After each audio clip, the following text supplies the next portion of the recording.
My NEET aspirants, hello my atoms, कैसे हो आप सब लोग? आई होप बहुत अच्छे होंगे। आई होप आप सबकी हेल्थ भी एकदम औसम होगी। मैं हूं अनुभा, आप सबकी chemistry teacher here eight Anubha and atoms. मैं हूं अनुभा, आप हो मेरे एटम्स, और आप सबका हमारे चैनल पे ढेर सारा स्वागत है। तो स्टूडेंट्स, नीट का एग्जाम काफी पास है और एक ऐसा सवाल जो बच्चों को बार बार सता रहा है कि मैम अभी ऐसा टाइम है, अप्रोक्सीमेटली 45-50 डेज हमारे पास है कि चैप्टर्स को हम प्रायोरिटाइज करना सीखें। कि मान लिया हम अभी एग्जाम दे के आए हैं, हमें पता है कि सारे चैप्टर्स इंपॉर्टेंट भी है, हम पढ़ भी चुके हैं, बट हाँ कि अगर ये वाले चैप्टर्स शॉर्ट अगर हमने कर लिए ना तो इतने नंबर आने तो पक्के हैं। तो आज की वीडियो में मैं आपको फुल प्रूफ प्लान देने वाली हूँ। In what sense? केमिस्ट्री के जितने भी चैप्टर्स आने वाले हैं according to reduce syllabus given by NTA and NMC, हर एक चैप्टर की वेटेज मैं डिस्कस करूंगी। उसके अलावा मैं 12 ऐसे चैप्टर्स आज आपको बताने वाली हूं कि अगर तुमने ये कर लिए तो तुम 160 नंबर अपने समझ सकते हो कि नीट में आ जाएंगे। ये भी कि उनसे किस तरीके के सवाल आते हैं। तो काफी इंपॉर्टेंट वीडियो साबित होने वाला है। अगर आपको लगे ऐसा है तो एक लाइक बटन जरूर छोड़ के जाइएगा मतलब प्रेस करके जाइएगा। वीडियो को सब्सक्राइब कर लीजिए, नोटिफिकेशंस ऑन रखिए ताकि ऐसे कोई भी इंपॉर्टेंट वीडियो आप मिस ना करें, क्योंकि मैंने आपके लिए इस 45 डेज के प्लान में, इस क्रैश कोर्स में काफी तरीके की वीडियोस प्लान की है। एनसीईआरटी हाईलाइट्स, आपको गाइडेंस देना, प्रॉपर मोटिवेट करना, सारी न्यूज से अपडेट कराना। तो उसी के तहत ये सेशन भी मैं काफी इंपॉर्टेंट समझती हूँ। अगर आपको चाहिए कि मैं ऐसा फिजिक्स के लिए और बायो के लिए भी बनाऊं तो प्लीज मुझे कमेंट करके जरूर बता दीजिएगा। Without further ado let's get started. सबसे पहला काम, आप वीडियो की स्पीड को चेंज कर सकते हैं, इसको 1.5x की स्पीड से भी देख सकते हैं ताकि आप कम समय में सारी इंफॉर्मेशन ले सके। आपका टाइम काफी इंपॉर्टेंट है तो अपना टाइम बचाइए। ठीक है, on that note let's get started and let's see how we can become this बच्चा एंड नॉट दिस परेशान बच्चा। ऑलराइट, तो ये स्टूडेंट्स हमारा टेलीग्राम का हैंडल है, प्लीज इसको फॉलो कर लो, इसको ज्वाइन कर लो। उसका लिंक आपको डिस्क्रिप्शन बॉक्स में तो मिलेगा ही मिलेगा। उसके साथ साथ आप क्या कर सकते हो, स्कैन करके यहाँ से डायरेक्ट भी ज्वाइन कर सकते हो। ये हमारी एटम आर्मी, यही हैंडल भी है एटम आर्मी, तो आप इसको ज्वाइन कर लो। ये इंस्टा है। खैर अगर अभी ये बहुत ज्यादा इस पर ध्यान नहीं भी देना चाहते, it's totally fine, exam time है, ठीक है, बट कभी मैम से कनेक्ट करना हो, this is also one of the way. Alright, चलिए फिर स्टार्ट करें। सारा डिटेल प्लान डिस्कस करने के लिए कौन से चैप्टर की रिड्यूस सिलेबस के अकॉर्डिंग क्या वेटेज है, चलिए फिर देख लेते हैं। तो 11th एंड 12th के हिसाब से मैंने सेग्रीगेट किया है बच्चों। सबसे पहले बेसिक कॉन्सेप्ट्स ऑफ केमिस्ट्री से 2 सवाल, ठीक है, एटॉमिक स्ट्रक्चर 2 सवाल, पीरियोडिसिटी इन प्रॉपर्टीज 2 सवाल, उसका सारा जो हिस्ट्री वाला पार्ट है भर चुका है, याद रखिए according to your new syllabus, ठीक है। मॉडर्न पीरियोडिक टेबल एंड सारी ट्रेंड्स ही हैं जो इंपॉर्टेंट है। काफी इंपॉर्टेंट चैप्टर है, आप यहीं से भी फिगर आउट कर पाओगे। केमिकल बॉन्डिंग है, 4 से 5 सवाल, definitely true. Inorganic chemistry 11th class का सबसे इंपॉर्टेंट टॉपिक है। फिर थर्मोडायनेमिक्स है, वो भी इंपॉर्टेंट है।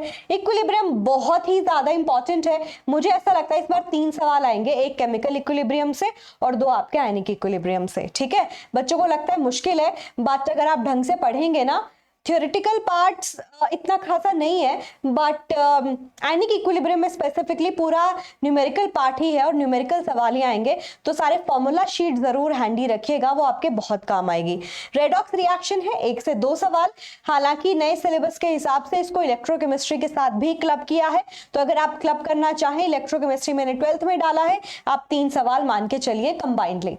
ऑलराइट, चलिए फिर पी ब्लॉक है। अगर मैं सिर्फ 11th वाले की बात करूं, 1 से 2 सवाल, 12th वाला ज्यादा इंपॉर्टेंट है क्योंकि वो ज्यादा बड़ा है। जनरल ऑर्गेनिक केमिस्ट्री जीओसी काफी इंपॉर्टेंट है, 3 से 4 सवाल। इसमें आपका जो क्वालिटेटिव एंड क्वांटिटेटिव एनालिसिस है ना, उससे भी पक्का सवाल आता है, तो प्लीज उसको लाइटली मत लीजिएगा। बच्चे क्या करते हैं, वो वाला पोर्शन छोड़ देते हैं, but that is also very very important, ठीक है। हाइड्रोकार्बन है, 2 सवाल, काफी इंपॉर्टेंट। मैं बोलती हूँ कि ऑर्गेनिक केमिस्ट्री तो सारी इंटरलिंक्ड है, आपको कुछ भी नहीं छोड़नी है, बट हाँ अभी हम लोग वेटेज डिस्कस कर रहे हैं कि हर एक सवाल 4 नंबर का आता है, उस हिसाब से हर एक चैप्टर की वेटेज क्या है, ठीक है। फिर उसके बाद हम क्लास 12th पे आ जाते हैं बच्चों। क्लास 12th की मैं आपसे बात करूं, सोल्यूशन पहला चैप्टर है, इंपॉर्टेंट है, अच्छा चैप्टर है।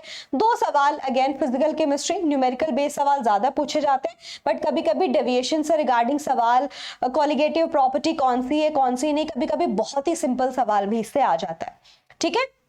इलेक्ट्रोकेमिस्ट्री अगेन 2 से 3 सवाल, अगर आप चाहते हो मैं रेडॉक्स से क्लब करके बताऊं तो टोटली 3 सवाल 4 सवाल आपको देखने को मिल सकते हैं। केमिकल काइनेटिक्स फिर से 2 सवाल।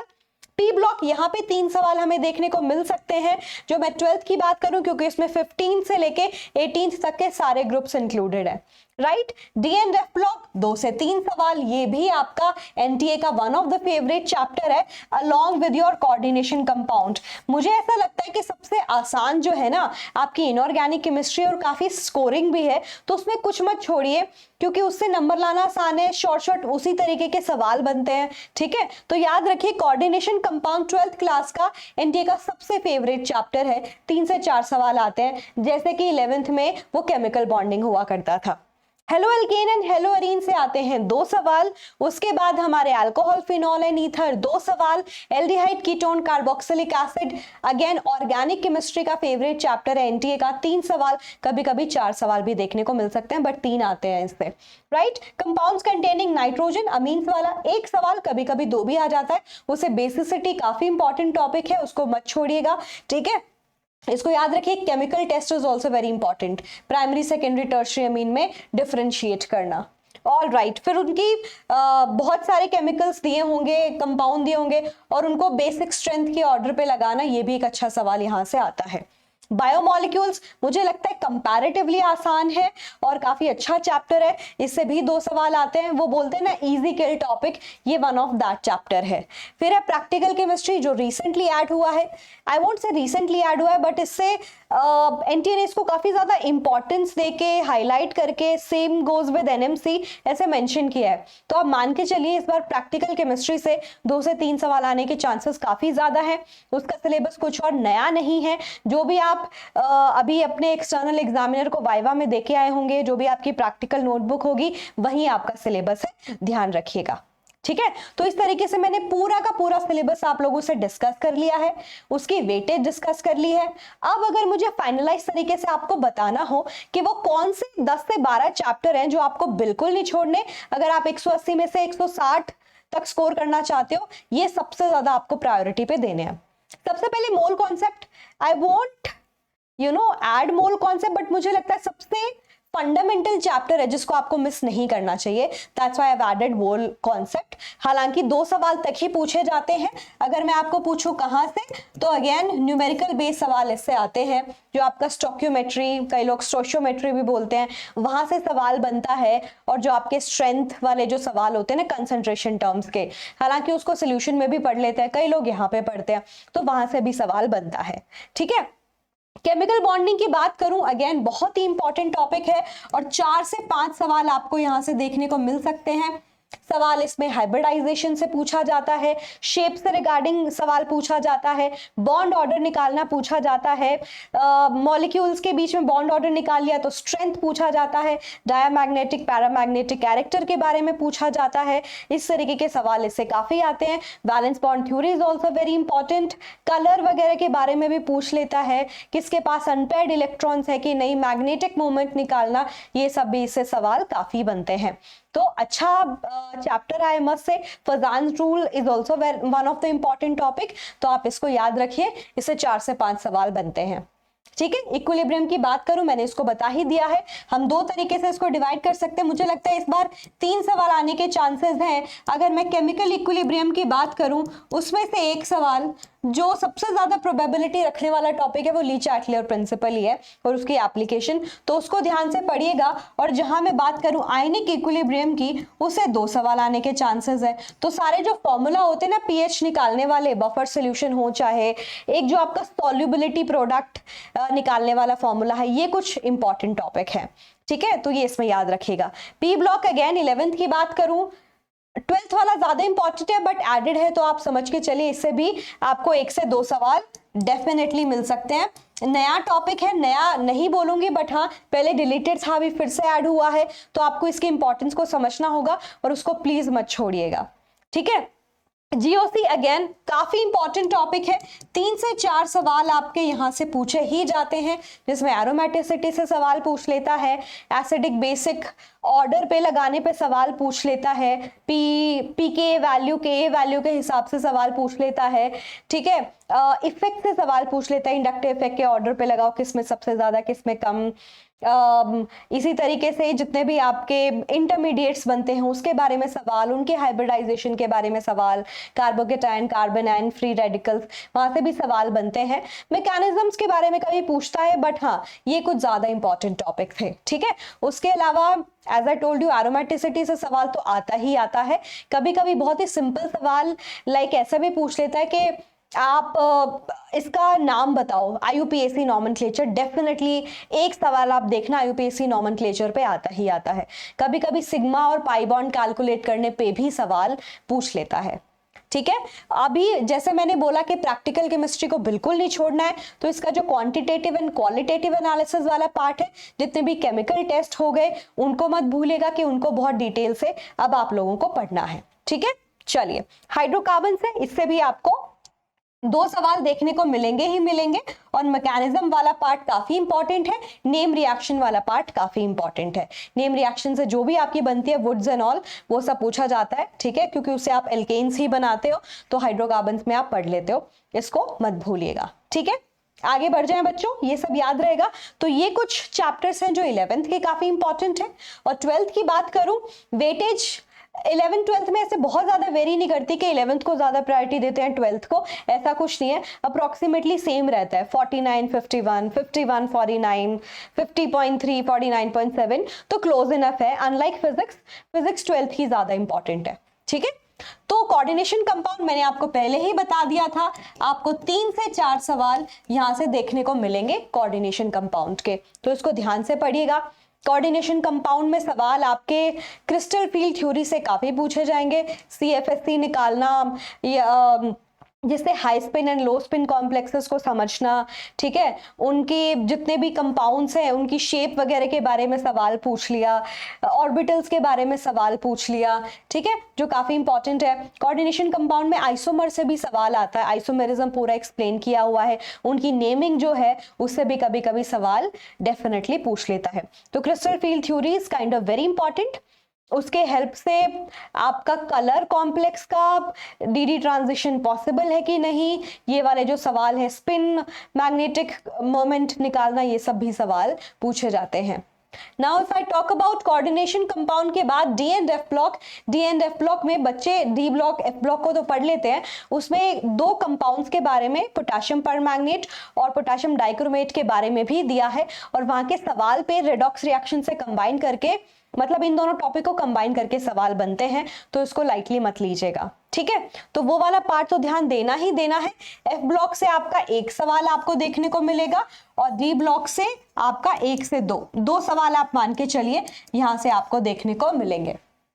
ऑल राइट, जिसमें आप डी ब्लॉक के और एफ ब्लॉक के सारे ट्रेंड्स जरूर अच्छे से पढ़िएगा, आयनिक रेडियस किस तरीके से बदल रही है एंड एक्सेट्रा, ठीक है, ionisation energy, electron gain, enthalpy and etcetera etcetera. Aldehyde ketone carboxylic acid, as I told you also very important topic, 3 से 4 सवाल आपको देखने को मिलेंगे। ऑर्गेनिक केमिस्ट्री 12th क्लास का सबसे ज्यादा इंपॉर्टेंट टॉपिक है। Then I have added electrochemistry, physical chemistry, very very important, और आप इसके मान के चलिए 2 से 3 सवाल, 2 सवाल तो आएंगे ही आएंगे, कभी कभी ये 3 सवाल भी हो सकता है। इलेक्ट्रोकेमिस्ट्री में आपको पता है Nernst equation is one of the most important topic, जिससे सवाल आपका बनता ही बनता है। उसके अलावा ईएमएफ निकालना नर्न्स इक्वेशन से हो गया, कभी कभी बहुत ही simple reducing power, oxidizing power से भी सवाल पूछा जाता है, कंपेयर करना। और अगर मैं आपकी इलेक्ट्रोकेमिस्ट्री में और बात करूं, कभी कभी गिब्स फ्री एनर्जी के बारे में सवाल, के इक्विलिब्रियम वाला जो कांस्टेंट होता है उसके बारे में भी सवाल पूछा जाता है। ऑल राइट, चलिए, बायोमोलिक्यूल्स काफी इंपॉर्टेंट है और इजी किल टॉपिक है, इसीलिए मैंने ऐड किया है कि ये आपको 160 स्कोर करने में मदद करेगा, क्योंकि आप इसको आसानी से 3-4 घंटे की रीडिंग में फिनिश कर सकते हो और आपके लिए अच्छा स्कोर भी ये प्रोवाइड करा देगा। 2 सवाल आपको यहाँ से देखने को मिलेंगे। केमिकल टेस्ट बिल्कुल मत छोड़ना, रिड्यूसिंग शुगर कौन से हैं, नॉन रिड्यूसिंग कौन से हैं और इनके जो केमिकल रिएक्शंस हैं वो अच्छे से पढ़नी है आपको। P block, again P block अगर मैं 12th की बात करूं काफी ज्यादा इंपॉर्टेंट है। आपको 2 से 3 सवाल डेफिनेटली 100% देखने को मिलेंगे। तो इन अ वे आई वुड से कि मैंने आप लोगों से 12 कुछ ऐसे चैप्टर्स डिस्कस कर लिए हैं जो आपको मदद करेंगे कि इनको करने के बाद आपने 160 तक की अपनी राह को डिसाइड कर लिया है। And I am not joking, this is going to happen. आप इस बार के नीट के एग्जाम में देख लेना। तो अभी जब आप पढ़ाई कर रहे हैं, you should prioritise these topic. अपनी लिस्ट बना लो, चैप्टर पढ़ो, चेकलिस्ट, चैप्टर पढ़ो, चेकलिस्ट। चैप्टर पढ़ने का मतलब ये नहीं है कि हाँ भाई मैंने नोट्स पढ़ ली, एनसीईआरटी पढ़ ली। जब तक आप लोग सवाल नहीं लगाओगे इसका कोई मतलब नहीं है।